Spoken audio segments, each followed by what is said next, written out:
ప్రభుత్వ chief whip Prasad రాజు complaint ఇచ్చారు. విచారణకు రావాలని పిలిచారు. ఆంధ్రప్రదేశ్ శాసనసభ కార్యాలయం నుంచి 12:30 విచారణకు హాజరు కావాలని మాకు లేఖ వచ్చింది. దీనికి ముందు ఇంకో 2 లేఖలు వచ్చాయి. ప్రసాద్ రాజు ఎందుకు ఈ రోజు రాలేదు? అసలు ఆ కంప్లైంట్ నిజంగా వారే ఇచ్చారా అని అడిగాం.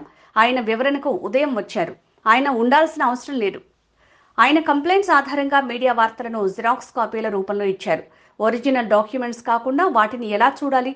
ఆ వార్త రాసిన ఎడిటర్, రిపోర్టర్లు ఎవరైనా ఉన్నారా అని అడిగాం. మాకు కొన్ని సీడీలు పంపారు. అందులో వీడియోలు ఓపెన్ కావటం లేదు.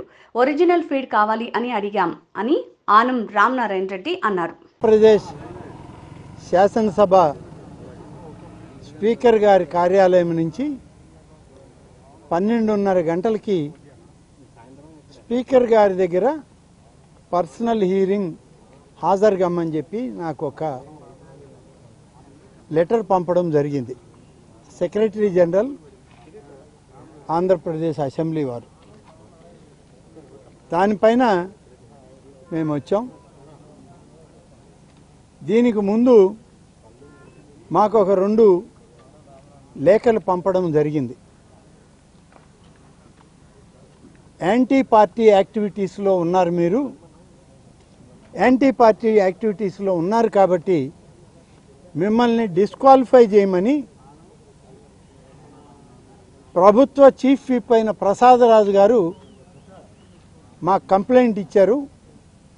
ఆ కంప్లైంట్ మీద మేము మిమ్మల్ని పిలిచామని అడిగారు. మరి కంప్లైంట్ ఇచ్చిన వ్యక్తి కూడా ఈ విచారణలో భాగమై ఉంటే బాగుండేది. కంప్లైంట్ ఇచ్చినటువంటి వ్యక్తి విచారణలో లేకుండా, మా సమక్షంలో లేకుండా, మీ సమక్షంలో లేకుండా ఆయన కంప్లైంట్ ఇచ్చాను అని చెప్పేసి ఆయన వెళ్ళిపోతే ఆ కంప్లైంట్ వాస్తవమా కాదా అనేటువంటి నిర్ధారణ శాసనసభ కార్యాలయం తీసుకోకుండా మమ్మల్ని ఈ విచారణకి రమ్మనడం ఇది చట్టబద్ధం కాదు, న్యాయబద్ధం కాదు అని చెప్పి చెప్పడం జరిగింది. అయినా కూడా స్పీకర్ గారు వారిచ్చిన ఎక్స్ప్లెనేషన్ ఇవాళ పొద్దున్నే మమ్మల్ని కలిసి ఇచ్చేసిపోయారు. కాబట్టి మేము హీరింగ్ కంటిన్యూ చేస్తున్నాను. ఆయన ఉండాల్సిన అవసరం లేదు, ఆయన ఉండాలనే నిబంధన కూడా మీరు మాకు చెప్పడానికి వీలు కాదని చెప్పి మా యొక్క అభ్యర్థనను తోసిపుచ్చారు. సరే, తర్వాత ఆయన ఇచ్చిన కంప్లైంట్లో ఏవైతే కంప్లైంట్స్ చేశారో ఆ కంప్లైంట్లలో కొన్ని మీడియా వార్తల్ని వాళ్ళు జెరాక్స్ కాపీలు ఇవ్వడం జరిగింది. నేను స్పీకర్ గారిని కోరింది ఈ జెరాక్స్ కాపీలని మనం చట్టబద్ధంగా దీన్ని ఆమోదించడానికి వీలు కాదు. మీరు న్యాయస్థానాల్లో కూడా ఇది చెల్లకపోవచ్చు. మీరు కాబట్టి ఒరిజినల్ డాక్యుమెంట్స్ ఏవైతే ఇవాళ మీరు మాకు చెప్తున్నారో వాటి మీద అథెంటిసిటీ ఏంటి, ఆ పత్రికల యొక్క మేనేజ్మెంట్లు కానీ, పత్రికల యొక్క ఎడిటర్స్ కానీ, రిపోర్టర్స్ కానీ మేమే ఇది చేశామనేటువంటి అథెంటిసిటీ ఇచ్చారా అని చెప్పి అడిగాను. అది కూడా మేము తీసుకోవాల్సిన అవసరం లేదు, మీకు చెప్పాల్సిన పని లేదు అని చెప్పారు. అయితే కొన్ని వీడియో క్లిప్పింగ్స్ మీకు సీడీల ద్వారా పంపించాం, అవి చూసుకొని చెప్పండి అన్నారు. మీరిచ్చిన సీడీలను మేము ఓపెన్ చేయడానికి ఆ క్యాసెట్ బాక్సుల్లో పెడితే అవి ఓపెన్ అవ్వడం లేదండి. ఇది సర్వసాధారణం. ఇవాళ ఏదైనా ఒక మంచి సినిమా చూడాలని సీడీ తెచ్చుకుంటే అవి ఓపెన్ కావట్లేదు. మళ్ళీ మేము వేరే సీడీలు తెచ్చుకోవాల్సిన పరిస్థితి ఉంది. అందుకనే మేము ఒరిజినల్ క్లిప్పింగ్స్ కానీ, ఒరిజినల్ సీడీస్ కానీ ఆ యొక్క టీవీ ఛానల్స్ యొక్క మేనేజ్మెంట్లు, ఎడిటర్స్ దగ్గర నుంచి అథెంటిసిటీ తోటి మీరు పంపండి అని చెప్పి అడిగాం. అవి కూడా మేము తీసుకోవాల్సిన అవసరం లేదండి.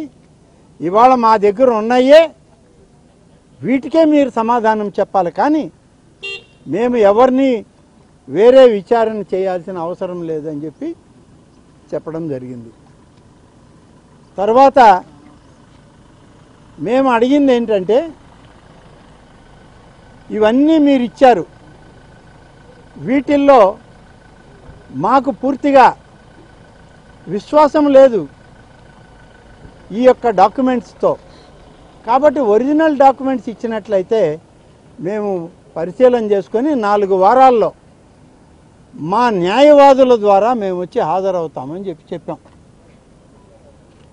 అప్పుడు న్యాయవాదులను తీసుకొచ్చే అంత సమయం లేదు, న్యాయవాదులను తీసుకొచ్చి చట్టాలు చెబితే వినడానికి మేము ఇక్కడ సమయం ఇవ్వడం లేదు.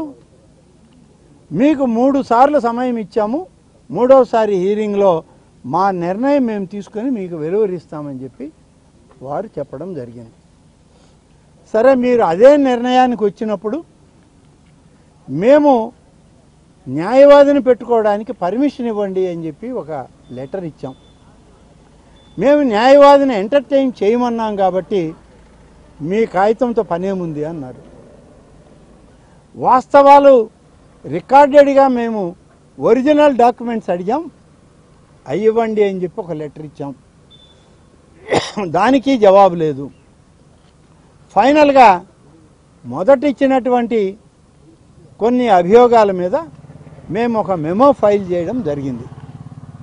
ఆ మెమో తీసుకొని మాకు ఇవి మీకు ముట్టినట్టు మాకు అక్నాలెడ్జ్మెంట్ ఇవ్వండి సార్ అన్నాం. అక్నాలెడ్జ్మెంట్ ఇవ్వాల్సిన అవసరం కూడా మీకు లేదు, మేము అక్నాలెడ్జ్మెంట్ ఇవ్వము అని చెప్పి గౌరవ స్పీకర్ గారు చెప్పడం జరిగింది. ఇది తప్పండి, ఇది చట్టం కాదు, రాజ్యాంగంలో ఇది పొందుపరచలేదు, రాజ్యాంగబద్ధంగా ఉన్నటువంటి స్థానంలో మీరున్నారు, చట్టపరంగా వ్యవహరించాల్సినటువంటి తమరు మేము మీకు ఒక పేపర్ ఇస్తే ఆ పేపర్కి అక్నాలెడ్జ్మెంటు మీ ఆఫీస్ ఇవ్వాలి, ఇవ్వము అని అనడం ఇది న్యాయం కాదండి, ఇది రాజ్యాంగ విరుద్ధము, మీరున్న స్థానానికే ఇది మరి చిన్న చూపు చూసిన విధంగా ఉంటుంది అని చెప్పి కొంతసేపు వారితోటి వాదించిన తర్వాత ఆయన సెక్రటరీ జనరల్ ఉన్నారు, దాదాపుగా రాజ్యసభలో 40 సంవత్సరాలు పనిచేసి అక్కడ రిటైర్ అయ్యి అక్కడ ఎక్స్టెన్షన్ తీసుకొని 2 ఏళ్ళు పనిచేసి ఇప్పుడు ఆంధ్రప్రదేశ్ శాసనసభకి చట్టాలు న్యాయాలు తయారు చేయడానికి ఇక్కడికి వచ్చారు ఆయన. ఏమండి, మిమ్మల్ని అడుగుతున్నా, మీరు రాజ్యసభలో ఒక పేపర్ ఇస్తే అక్నాలెడ్జ్మెంట్ ఇవ్వరా మీ ఎంపీలకి? రాజ్యసభలో ఉపరాష్ట్రపతి గారికి మీ చైర్మన్ గారికి కాగితం ఇస్తే అక్నాలెడ్జ్మెంట్ ఇవ్వలేదా మీరు ఎప్పుడు అని అంటే ఆయన తల ఇట్లా ఇట్లా ఊపుతూ, ఆయన ఊపడం మరి ఇచ్చినామనా ఇలేదనా మీరు కరెక్ట్గా చెప్పండి, నాకు తెలియాలి కదా, మీ భావం ఏమిటో నాకు అర్థం కావడం లేదని చెప్పా. దాని మీద స్పీకర్ గారు కొంచెం ఆయన చెవిలో మాట్లాడుకున్నారు.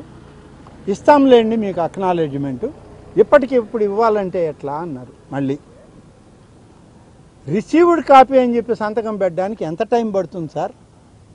మీరు నాతో ఇంతసేపు మాకు సమయం ఇచ్చారు, రిసీవ్డ్ కాపీ అని చెప్పడానికి ఎంత సమయం పడుతుంది, అది కూడా ఇవ్వమంటే ఎట్లా అని అన్న తర్వాత చివరిగా స్పీకర్ గారు మరి ఇద్దరు చెవుల్లో ఏం మాట్లాడుకున్నారో నాకు వినపడలేదు, కానీ ఇస్తారులేండి అన్నాడు. చెప్పండి సెక్రటరీ జనరల్ గారు, ఇవాళ ఇస్తారా, సాయంత్రం ఇస్తారా, రేపు ఉదయం వచ్చి కనుక్కోమంటారా అని అడిగాను. మరీ అంత తొందర పెడితే ఎట్టా, ఇస్తామన్న తర్వాత కూడా నీకు మరీ ఎక్కువ తొందరగా ఉంది అన్నాడు. సరేనయ్యా, నాకు ఇవాళ వద్దు, రేపు ఉదయం వద్దు, స్పీడ్ పోస్టులు అయినా నాకు రేపు ఎల్లుండి లోపల చేరేటట్టు పంపించగలరా అని సెక్రటరీ జనరల్ని, స్పీకర్ గారి చేంబర్లో ఉన్నటువంటి ఇతర సెక్రటరీని, అసిస్టెంట్ సెక్రటరీని వాళ్ళని అడిగితే సార్ పంపిస్తాము స్పీకర్ గారు చెప్పారు కదా. అప్పుడు నాకు కొంచెం ముందు జరిగిన దాంట్లో కొంచెం వ్యత్యాసం ఉండడంతో స్పీకర్ గారిని కొంచెం ఒత్తిడి చేసి అడిగా, సార్ మళ్ళా చెప్పండి నాకు అర్థమయ్యేటట్టు. వాళ్ళ భాష చూస్తే వాళ్ళ భాష నాకు అర్థం కావడం లేదు. వాళ్ళు ఏదో ఢిల్లీ భాష మాట్లాడుతున్నారు. మీరు కొంచెం మళ్ళీ చెప్పండి నాకు అర్థమయ్యే భాషలో అని అడిగా. పంపిస్తారు వాళ్ళు, పంపించండి, అక్నాలెడ్జ్మెంట్ తప్పేం లేదు, పంపించండి అన్నారు. కాబట్టి స్పీకర్ గారి ఆదేశం అయింది, పంపించమని మా అందరి సమక్షంలో చెప్పారు. కాబట్టి మీరు పంపించండి అక్నాలెడ్జ్మెంట్ అని చెప్పి నేను సెక్రటరీ జనరల్ గారిని కోరడం జరిగింది. ఇవాళ పరిస్థితి, ఈ విచారణ ఇవంతా కూడా చూస్తే ఇది ఒక ప్రహసనంగానే ఉంది. నేను స్పీకర్ గారిని అడిగింది, స్పీకర్ గారు 40 సంవత్సరాలుగా శాసనసభలో మీరు నేను సభ్యులుగా పనిచేస్తున్నాం. మనకు ఎన్నో ప్రెసిడెన్సెస్ ఉన్నాయి, ఎన్నో ఆలోచనలు ఉన్నాయి.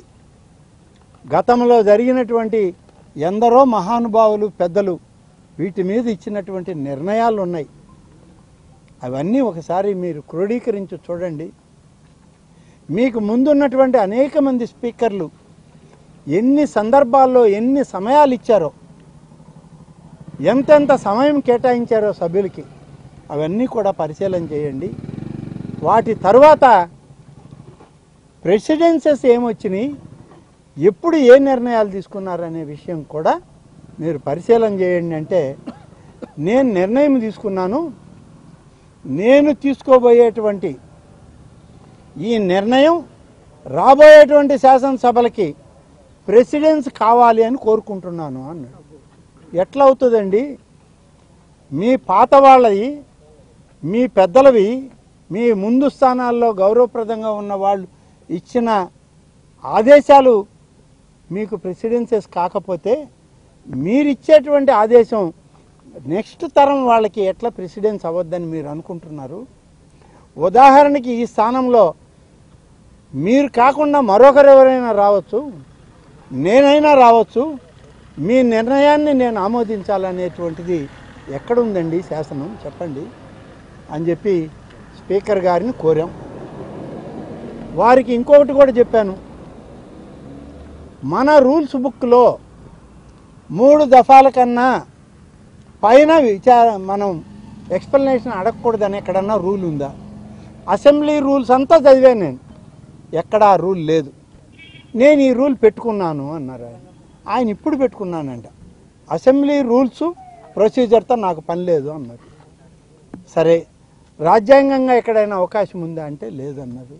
అసెంబ్లీ రూల్స్ లేదు, రాజ్యాంగ పరిధి లేదు. మరి పూర్వపు శాసనసభల్లో తీసుకున్న నిర్ణయాలను ఏమన్నా తీసుకుంటారా అంటే అవి చూడాల్సిన అవసరం లేదన్నారు. ముందు ఉన్నటువంటి స్పీకర్లు వాళ్ళు ఏమైనా నిర్ణయాలు మీకు ఇచ్చారా అంటే అయ్యైనా చెప్పండి అంటే ఆ స్పీకర్లు ఏమి ఇచ్చారో నేను చూడాల్సిన పని లేదు. నేను 3 వాయిదాలు ఇచ్చాను, 3వ వాయిదాలో నేను నిర్ణయం తీసుకుంటున్నానని చెప్పేశారు. ఆయన ఏమి నిర్ణయం తీసుకుంటాడో అదేమన్నా ఇప్పుడు చెప్పగలరా అన్నాను. ఇప్పుడు ఎట్లా చెప్తాను, మళ్ళీ చెప్తాను అన్న. మళ్ళీ రావాలన్నా మేము అన్నాం. ఓకే, ఇంకా మీరు దయచేయొచ్చు అన్నాడు. అది జరిగింది. మిమ్మల్ని కూడా కోరుకుంటున్నాం, దయచేయొచ్చు అని స్పీకర్ గారు కోరిన తర్వాత మేము కూడా ఇంకా బయలుదేరుతాం. స్పీకరు నేను మీతో విచారిస్తే జరుపుతున్నాడు, మీతో విచారణ జరిపే టైంలోనే నేను నిర్ణయం తీసుకున్నాను అని ఎలా అన్నారు? 3 దఫాలకే నేను నిర్ణయం ప్రకటించదలుచుకున్నాననే నిర్ణయం తీసుకున్నారట ఆయన. ఎట్లా అనేది నేను అడిగాను కదండి. ఆయన మీరు అడిగిన దానికి నేను చెప్తా వినండి. మీరు మళ్ళీ పక్కకి తిరిగితే నేనేం చెప్పగలను? ఆయన అడిగిన దానికి నేనేమి అడిగానంటే, మీకు అసెంబ్లీ రూల్స్ బుక్ ఉంది, అసెంబ్లీ రూల్స్ బుక్లో ఎక్కడైనా ఇది క్రోడీకరించి ఉందా? ఈ రూల్స్లో ఎక్కడైనా 3 వాయిదాలే ఇవ్వాలని రూల్ ఉందా చెప్పమన్నాను. ఆ రూల్ లేదు. ఇది నేను తీసుకోబోతున్న నిర్ణయం, నా నిర్ణయం భవిష్యత్ తరాలకి మార్గం అవుతుంది అన్నాడు. అది ఎట్లా అవుతుందండి? మన పాత తరాలది మీకు ఆదర్శం కాలే, ఇప్పుడు మీరు తీసుకునేది భవిష్యత్ తరాలు ఎందుకు వినాలి? అప్పుడు మీరో నేనో ఎవరో ఒకరు ఉంటాం అక్కడ. మీరు చెప్పింది నేను వినాలనే రూలు, మీరు 3 దఫాల కంటే నేను 20 వాయిదాలు ఇస్తానంటాను, కొడతారా ఎవరన్నా అన్నాడు. నీతో మాట్లాడలేము అన్నాడు. సరే, ఆల్రెడీ డెసిషన్ అయిపోయిందని చెప్పినాడు ఒకసారి. అది మాకు చెప్పలేదు. చెప్పని మాట నేను చెప్పలేను, కానీ 3 దఫాలకే నిర్ణయం చేస్తాను అనే నిర్ణయం నాది అన్నాడు. Okay okay, thank you. Okay, right. Sir, received copy పోస్టల్లో మీకు పద్ధతి ఎక్కడ లేదు కదా, ఎక్కడ అక్నాలెడ్జ్మెంట్ మామూలుగా రిసీవ్ బై హ్యాండ్ ఇస్తారు. ఒక్క మాట మీకు ఏం చెప్తున్నానంటే, రిసీవ్డ్ కాపీ ఇవ్వండి అన్నాం. నాకే ఇచ్చిన తర్వాత నా మీద నమ్మకం లేదా, రిసీవ్డ్ కాపీ ఎందుకు మీకు అన్నాడు ఆయన. అట్లా కాదులేండి, ఏదైనా ఒక ఆఫీస్ ప్రొసీజర్ ఇది. మీరు సీతారాంగా లేరు ఇక్కడ, ఏపీ అసెంబ్లీ స్పీకర్గా ఉన్నారు కాబట్టి మీ ఆఫీస్ చేయాల్సిన పని ఇది, మీరు చేయాల్సిన పని కాదు. కాబట్టి రిసీవ్డ్ కాపీ ఇవ్వండి మాకు అని అడిగాం. అప్పుడు కొంచెం ఆయన ఈయన కొంచెం చెవుల్లో మాట్లాడుకున్నారు. ఆ చెవుల్లో ఏం మాట్లాడుకున్నారో తెలియదు, కానీ ఫైనల్గా ఇస్తాం పోండి అన్నాడు. ఎప్పుడు ఈ రోజా రేపా అన్న.